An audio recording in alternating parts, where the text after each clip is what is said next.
Isang mapagpalang araw po sa ating lahat. Magandang araw at magandang gabi po diyan sa mga solid supporters ng EDC, mga silent viewers at mga OFW. Shout out po at kumusta po kayo? So yun, ngayon nga po ay may pag-uusapan tayo patungkol nga po dito sa EDC at papads po natin may pinagsisilusan sino ito at nagtampo kay YP at Beyonce umamin kay Kalinga Prab patungkol dito. So atin nga pong alamin ngayong gabi mga kalingap. Pero bago po yan, kung bago ka pa lang sa aking munting YouTube channel, palike, share, and subscribe na rin po at pakipindot na rin po ng notification bell para lagi po kayong updated sa aking mga video.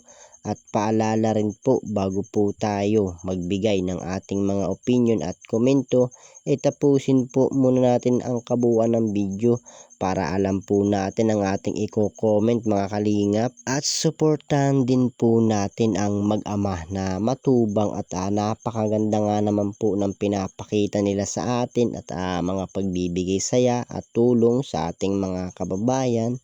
Suportahan po natin at marathon mga kalingap nang sa ganun marami pa po sila matulungan, lalong lalo na nga po dyan yung mga kapo sa pangangailangan malingap nila. At ganun din po ang kanilang may bahay na si Ate Edna Vlogs at Jackie Tapia.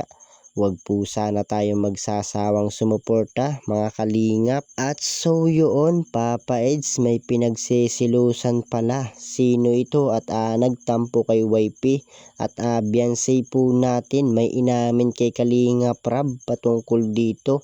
So atin nga pong alamin ngayong gabi mga kalingap. Pero bago po yan maibang dako po muna tayo mga kalingap. Pag-usapan po muna natin ang EDC at sa mga nangyayari ngayon sa kanila.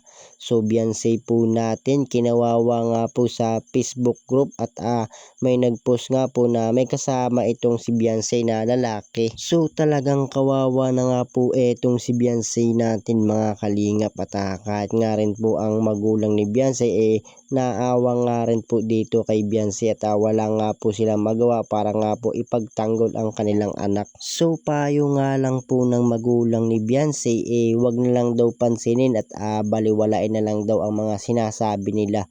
So napakasakit nga po para sa magulang ni Beyonce na laitin at binabas itong si Beyonce natin mga kalingap. At buti na lamang po at andyan si Papads natin mga kalingap. So kumbaga may nagpapalakas ng loob ni Beyonce at meron nga po siya na mapagsasabihan ng sama ng loob at may mga kausap nga po siya pag nalulungkot siya. So syempre alam naman natin na napaka-supportive na boyfriend nga po itong si Papads natin kay Beyonce. So kayo po, ano po yung masasabi nyo patungkol nga po dito sa patuloy na paninira nila kay Beyonce at gusto nga po nila na buwagin or siraan itong EDC sa.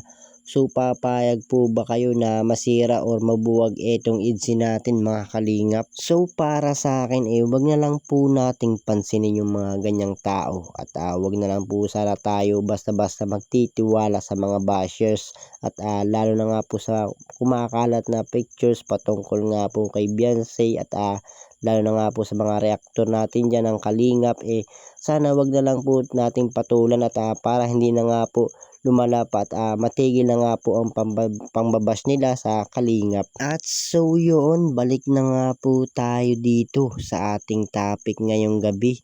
So Papads po natin may pinagsisilusan pala sino ito at nagtampo sa kanyang YP at Beyonce po natin may pinagtapat kay Kalinga Prab patungkol nga po dito.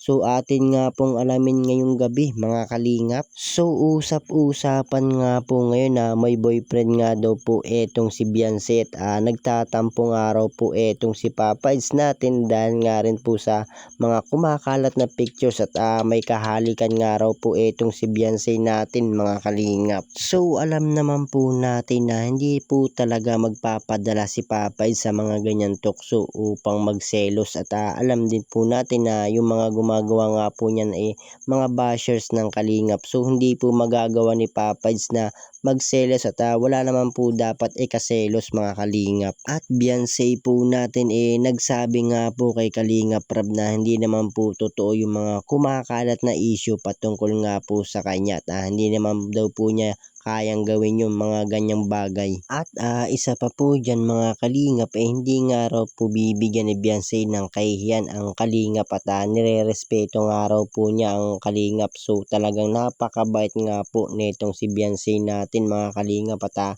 alam naman po natin na hindi po niya gagawin yung mga ganitong bagay lalo na nga po dito kay Papa Eds. So kayo po mga Kalingap, ano po yung masasabi nyo patungkol nga po dito sa kumakalat na issue patungkol kay Beyonce at ito po ba ay totoo? So kayo po sa pagkakaalam nyo at ano po kaya ang masasabi nyo mga Kalingap lalo na nga po dyan yung mga solid supporters ng EDSI. So para sa akin mga Kalingap alam naman po natin yung mga ganyang bagay gawa-gawaan lamang nila at para nga po siraan etong EDSI at lalo na nga po etong si Beyonce natin na marami nga po ang naiinggit dito. At sabi nga nila buti pa nga raw si Beyonce may sariling sponsor at may nagbibigay ng pera na katulad ni Kalingap Rab at isa pa nga po dyan mga Kalingap kahit hindi na nga raw po pumasok or mag-aral etong si Beyonce na mapera na nga daw po ito. At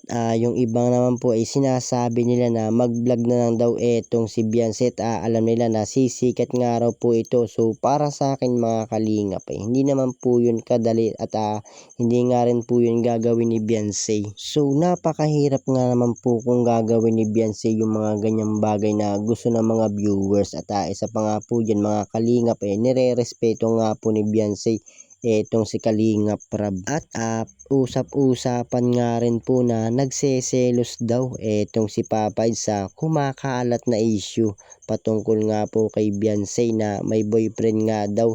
So totoo kaya na nagseselos etong si Papa Eds natin mga Kalingap? So alam naman po natin na napakabait nga po netong si Papa Eds at alam naman natin na hindi nga po niya na magagawang magselos at wala naman pong dapat ikaselos etong si Papa Eds natin, di ba mga Kalingap? At isa pa po dyan mga Kalingap alam naman po ni Papa Eds na yung mga kumakalat na issue or ganyang bagay yun nga po paninirang puri or gustong siraan nga po etong EDSI kaya hindi nga po nagseselos etong si Papa Eds natin mga Kalingap. At bukod pa nga po dyan may tiwala nga rin po etong si Papa Eds natin kay Beyonce at may pinangahawakan nga rin po itong si Papa Eds na salita or pangako ni Beyonce na wala daw magbabago hanggang huli. So hindi nga po natatakot at hindi nga po nagseselos etong si Papa Eds natin mga Kalingap at may tiwala nga po eto kay Beyonce natin mga Kalingap.